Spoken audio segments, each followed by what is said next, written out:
Happy New Year, everyone. I wanted to thank Anthony Young for what you did. Thank you very much. I won't go into any detail. But let me tell you what I was looking for in a guy when I was 16. The guys back then always had that locker room talk where they would say that they were with this girl, and most of the time the girls are still virgins, right? And I had a lot of guys who did that to me, and I had never even been on a date with them, okay? So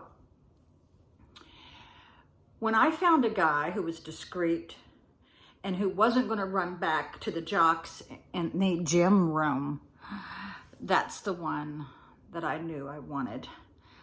I wanted a guy that was discreet, so that if and when I wanted to have sex, I knew I was safe with my reputation in high school.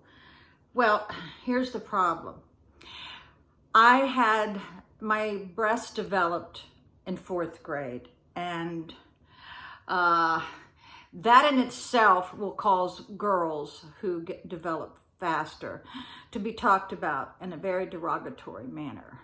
So I hope that the young men in school nowadays don't do that just because a girl developed early. I'm telling you, and I think it was 4th or 5th grade, I walked in with a bra and with boobs. The next day, every girl in school had tissue stuffed in a bra. This is true. So I had a drop-dead figure in high school where, and I'm not exaggerating, and I'm not full of myself, but this is for real. Guys would line up in the hallway and watch me walk. You think Marilyn Monroe had a sexy walk, honey? I did too, I guess, because the guys would just stare at me walking to the lunchroom. So, yeah, this is true. I had that perfect, voluptuous body that most girls dream about. But of course, you know, when you get married and you have children, well, I'm still lucky. I don't have any stretch marks at all. If you want verification, I can probably find you some, okay? But because of the way I looked, everybody thought that I was, you know, easy. Well, I was not. In fact, when I found this guy that was very discreet, I dated him exclusively for 2 years in high school, and we were intimate twice every night. I was one of the luckiest girls in high school because I had it made in the shade, and of course sex was new and everything about it was just wonderful. So let me get comfortable here. I have a little bit of light left, so I apologize. My ring lights and everything for my YouTube channel are in storage units. And I gave away some because they were not what I wanted. So I'm gonna have to buy some. I'm getting ready to go on another adventure. And so I will just keep that a surprise for you guys. So back to my story. I still remember every guy that called me a name in high school. I still remember who you are, okay? Because I've gone to almost all of my reunions, and I think at the last one of my good friends who lived next door to me, actually confronted one of the assholes. Of course, he denied it. No, I don't forget nothing like that. Of course, he denied it. Sometimes I think he hired girls to come with him to the reunions. I swear, I do believe so. Okay, so let's fast forward time. When I got married, I was greatly disappointed because all of a sudden I wasn't really wanted. And let me tell you what, I feel so sorry for you guys and you women who got yourself in that situation by no fault of your own. You were tricked or whatever the situation was. Maybe your significant other is sick, whatever. It is so sad not to have that physical love when you've been used to it before, right?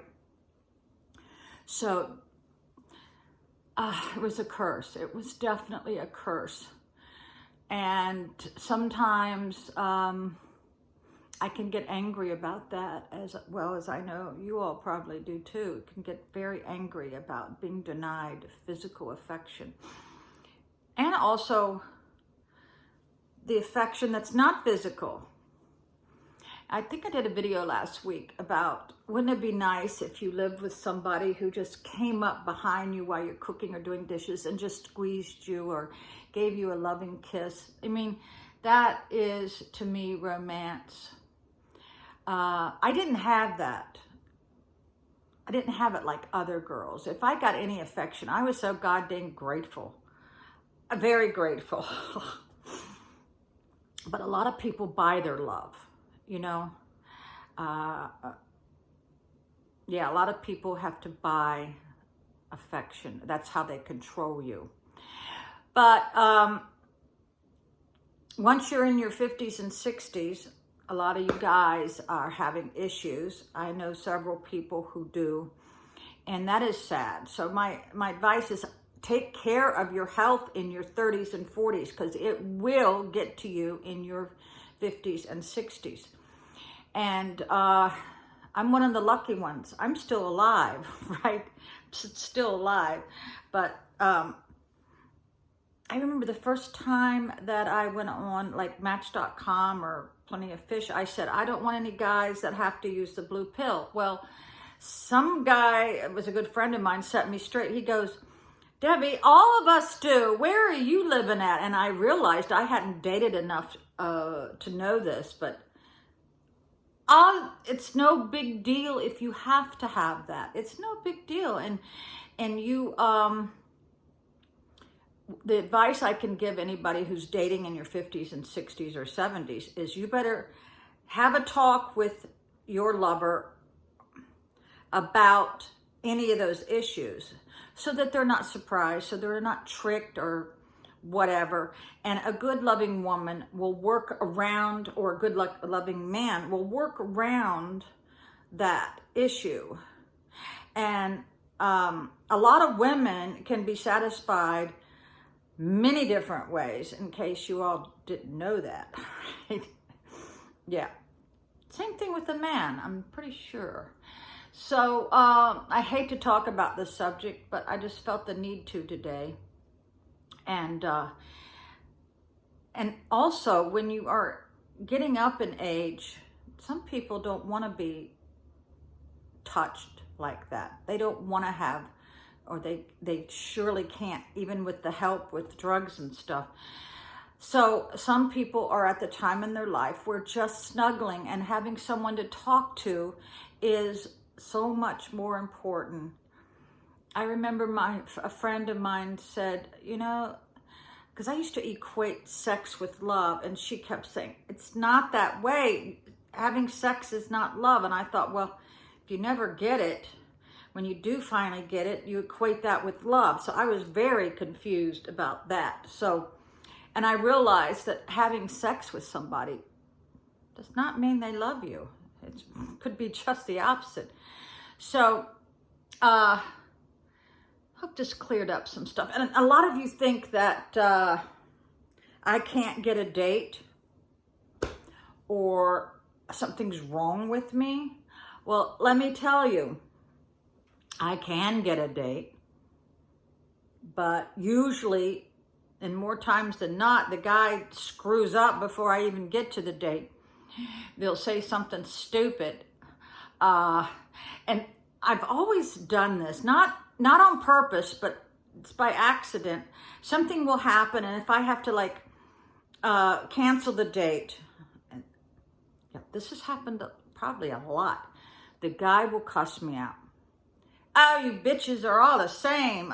It's all just a scam. No, it's not. Sometimes when you are a caregiver or you're helping other people in your life, things happen and you can't make the date as planned. But that is a cue to you guys who really are understanding and apathetic, that you say, okay, that's no problem. We'll get together when we can, right? And this happened to me last week. The guy pretty much cussed me out. And I said, oh, wow, I dodged a goddamn bullet there, right? I dodged a freight truck. Because if you guys can't be understanding, or if the girl can't be understanding, you know, do you really want that person in your life? I don't think so. So, okay, this is the time. You know you hate to hear this. Put your goals down for the year. This is my goal. Not to let anyone influence me or control me or tell me how to live my life. My God, who would even want to? But believe me, there are many people who do. I am going to devote this year to not giving a shit, going and doing what I want to without someone dangling the puppet strings. There's many members of my family that I haven't visited in a couple years. So don't let anybody keep you from your goals. I'm telling you, don't let anyone. Bye.